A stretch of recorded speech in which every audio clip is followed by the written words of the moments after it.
Hello students, तो आज हम पढ़ने वाले हैं मॉलिक्यूलर बेसिस ऑफ इनहेरिटेंस का लेक्चर नंबर 3। और इसमें सबसे पहले हम बात करेंगे द डीएनए, और इसके बाद हम देखेंगे इसमें चार्गाफ रूल के बारे में देखेंगे कि चार्गाफ रूल क्या कहता है। तो चार्गाफ रूल को पढ़ने से पहले आप मेरा सबसे पहला फर्स्ट लेक्चर जो है उसे देख के आएँ। उस लेक्चर का लिंक डिस्क्रिप्शन में दिया हुआ है, उसे देखने के बाद ये आसानी से समझ में आ जाएगा। नहीं तो ऐसे आपको पता नहीं होगा कि ये प्यूरिन और पेरिमिडीन क्या होता है। प्यूरिन और पेरिमिडीन क्या है ये आपको अगर पता नहीं रहेगा तो ये नहीं समझ में आएगा चार्गाफ रूल। तो हम स्टार्ट करते हैं। The DNA the length of DNA is defined as number of nucleotide और pair of nucleotide called base pair. जो नंबर ऑफ न्यूक्लियोटाइड होते हैं और पेयर ऑफ न्यूक्लियोटाइड होते हैं उसे बेस पेयर भी कहते हैं। Present in it this number is constant in all living organism, यानी कि all living organisms of species. जितने भी लिविंग ऑर्गेनिजम्स ऑफ स्पीसीज हैं उसमें जो न्यूक्लियोटाइड्स होते हैं वो कांस्टेंट्स होते हैं।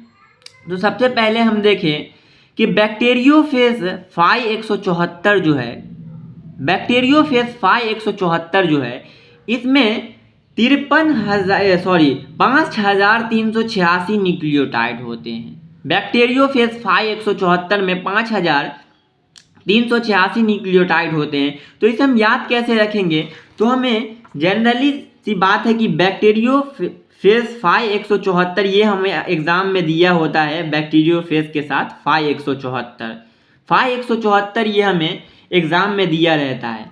तो 5174 से हम पता लगा लेंगे कि इसमें कितना न्यूक्लियोटाइड है। तो सबसे पहले हम क्या करेंगे, 1 और 4 को ऐड करेंगे तो हमारा हो जाएगा 5, और फिर 1 और 4 को माइनस करेंगे तो हमारा हो जाएगा 3। 4 में से 1 माइनस करेंगे 3 हो जाएगा।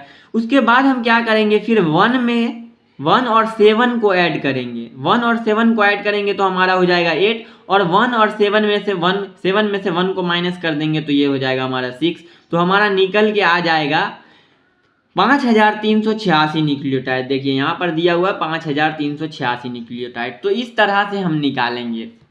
फिर उसके बाद है हमारा बैक्टीरियोफेज लैम्डा। बैक्टीरियोफेज लैम्डा में 48502 नाइट्रोजनस बेस पेयर होते हैं। इसे भी हम आसानी से निकाल सकते हैं। कैसे? बैक्टीरियोफेज लैम्डा है, लैम्डा को कैसे निकालेंगे? तो इसमें सिंपल था, कुछ नहीं है। 50 है हमारा, ये 50 है। 50 में से 2 माइनस करेंगे तो हमारा हो जाएगा 48, और इसी 50 में जब हम 2 एज इट इज ऐड कर देंगे, 50 में 2 लगा देंगे तो ये हो जाएगा हमारा 48502 नाइट्रोजनस बेस पेयर होते हैं। 48502 नाइट्रोजनस बेस पेयर होते हैं। अब बात करें एस्टेरिया कोलाई की, तो एस्टेरिया कोलाई को हमें एज इट इज याद करना पड़ेगा, इसमें कोई ट्रिक नहीं है। तो एस्टेरिया कोलाई होता है 4.6 × 10⁶ बेस पेयर होते हैं एस्टेरिया कोलाई में। उसके बाद हम बात करें ह्यूमन हैप्लॉइड डीएनए की बात करें, ह्यूमन हैप्लॉइड डीएनए की बात करें तो इसका होता है, इसमें होते हैं 3.3 × 10⁹ बेस पेयर होते हैं। और डिप्लॉइड सेल में क्या होगा, ये हैप्लॉइड सेल है, हैप्लॉइड डीएनए ह्यूमन का, तो इसमें 3.3 × 10⁹ बेस पेयर हैं। अगर डिप्लॉइड सेल होगा तो इसका डबल हो जाएगा। अब हम बात करते हैं चार्गाफ रूल की। चार्गाफ रूल क्या कहता है? चार्गाफ रूल क्या कहता है कि in double stranded DNA the propagation of purine equal to pyrimidine. जो हमारा डबल स्ट्रैंडेड डीएनए है, इस डबल स्ट्रैंडेड डीएनए में प्यूरिन जो है ये पेरिमिडीन के इक्वल होता है। प्यूरिन ये पेरिमिडीन के इक्वल होता है। जैसे कि ये जो हमारा एडेनिन है और थाइमिन है, एडेनिन है और थाइमिन है।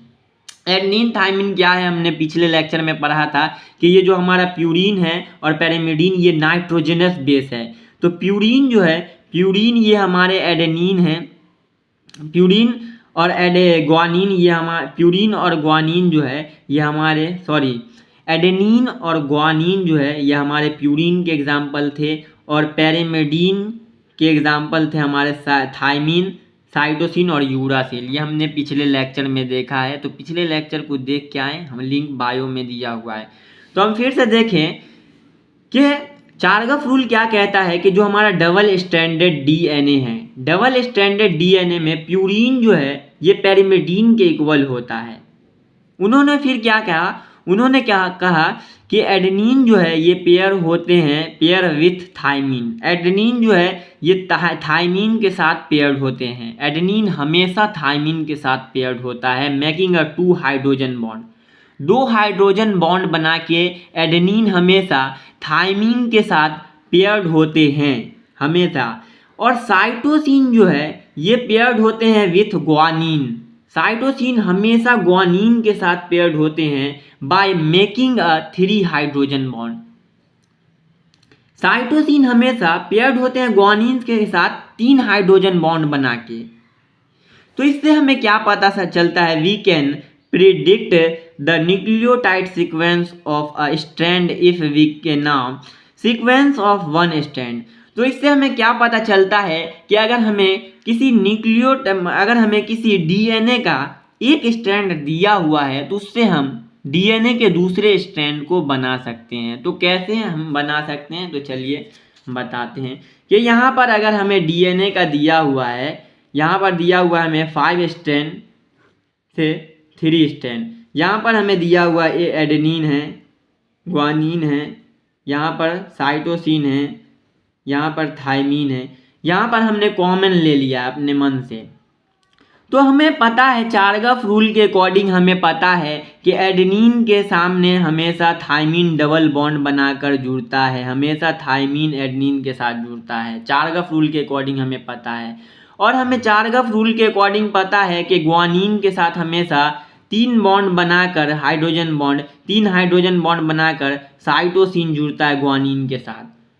और हमें चारगफ रूल के अकॉर्डिंग ये अच्छे से पता है कि साइटोसिन जो है ये हमेशा 3 बॉन्ड बनाकर 3 हाइड्रोजन बॉन्ड बनाकर ग्वानिन के साथ जुड़ता है। और एडेनिन थायमीन हमेशा डबल बॉन्ड 2 हाइड्रोजन बॉन्ड बनाकर एडेनिन के साथ जुड़ता है। तो हमारा 5 प्राइम टू 3 प्राइम ये भी स्टैंड कंप्लीट हो जाता है। तो ये हमारा दोनों स्टैंड यहाँ पर कंप्लीट हो जाता है।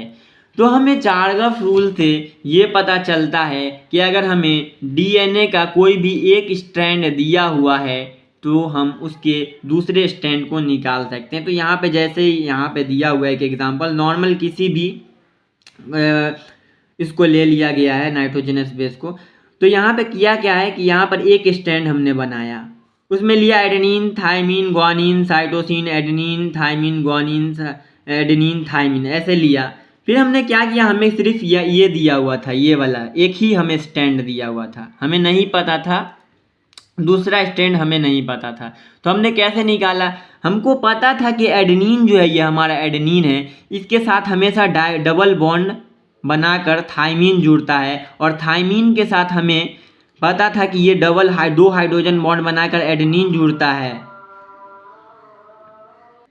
और ग्वानिन जो है ये हमारा ग्वानिन ये 3 हाइड्रोजन बॉन्ड बना के साइटोसिन के साथ जुड़ता है। और साइटोसिन जो है ये हमारा 3 हाइड्रोजन बॉन्ड बनाता है और ग्वानिन के साथ जुड़ता है। और हमें ये पता है कि एडेनिन जो है ये 2 हाइड्रोजन बॉन्ड के साथ थायमीन के साथ जुड़ता है। और थायमीन ये 2 हाइड्रोजन बॉन्ड बना के एडेनिन के साथ जुड़ता है। ग्वानिन ये 3 हाइड्रोजन बॉन्ड बना के साइटोसिन के साथ जुड़ता है। और एडेनिन ये 2 हाइड्रोजन बॉन्ड बना के थायमीन के साथ जुड़ता है। और थायमीन ये 2 हाइड्रोजन बॉन्ड बना के एडेनिन के साथ जुड़ता है। तो हमें चारगफ रूल से ये पता लग जाता है कि जितना एडेनिन होगा उतना ही थायमीन होगा, यानी कि जितना ए होगा उतना टी होगा, और जितना ग्वानिन होगा उतना ही साइटोसिन होगा। एक डीएनए के स्टैंडर्ड में डीएनए का जो डबल स्टैंड है इसमें जितना ग्वानिन होगा उतना साइटोसिन होगा, और जितना एडेनिन होगा उतना एडेनिन होगा जितना उतना थायमीन होगा। ये हमें पता चल जाता है चारगफ रूल के अकॉर्डिंग। तो आज के लिए इतना ही, मिलते हैं अगले लेक्चर में।